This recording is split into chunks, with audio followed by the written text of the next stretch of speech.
Human reality. Who we are and why we exist. Text and cover design copyright 2009. Worldwide United Publishing. All rights reserved. No part of this book may be used or reproduced in any manner whatsoever without written permission of the author or publisher, except by a reviewer who may quote brief passages. Dedicated to the human race.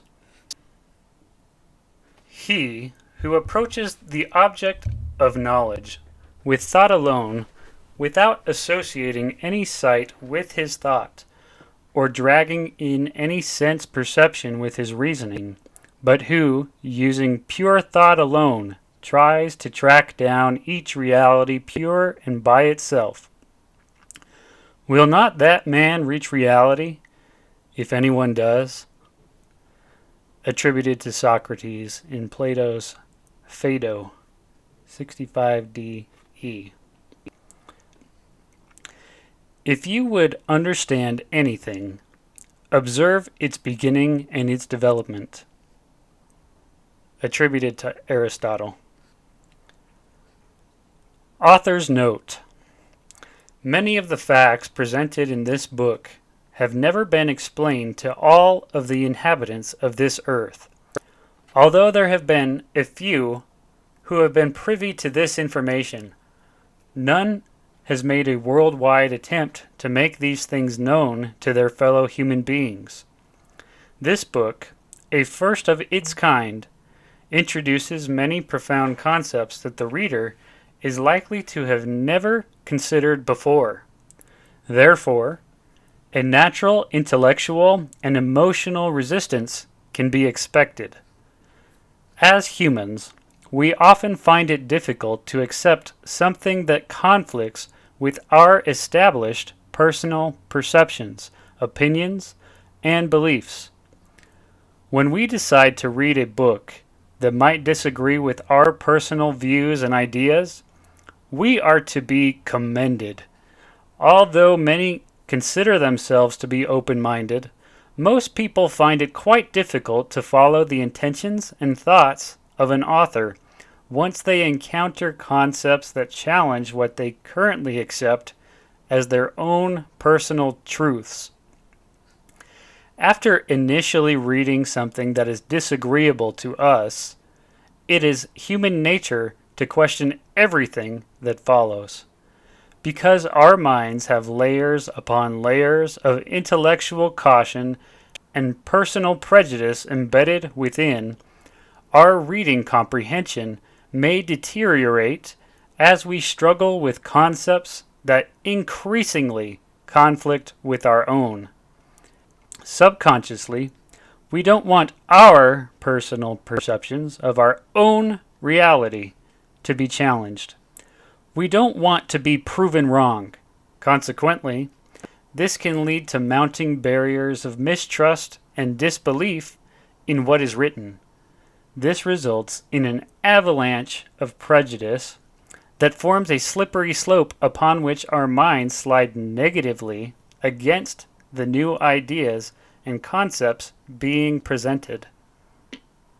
Anticipating this, I have intentionally written this book in a way that may appear to be redundant. Redundancies, by definition, are needless and excessive. However, I can assure the reader that my repetitiveness is both expedient and necessary. It is my hope that upon repetitive exposure to new concepts, the intellectual mind might expand and remove some of the barriers that prohibit it from acknowledging new ideas. With rhetorical purpose, I repeat words and phrases throughout the book, which meaning might have already been conveyed to and understood by the reader in an earlier paragraph or chapter.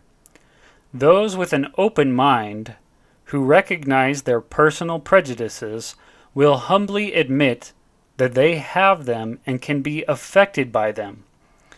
And it is my hope that they will sincerely attempt to understand a different point of view than their own. These readers will not benefit as much from the superfluous but purposefully intended redundancy. There is immense significance in many of the explanations and details included in this book, which purposefully need to be repeated to give the reader clarity and proper understanding. Therefore, I will place literary emphasis and re-emphasis on these most important points. Besides the open-minded and sincere truth seeker, who might simply become mildly annoyed by this repetition, those whose reading skills are more proficient and advanced than others might also find cause to criticize my intentionally repetitive writing style.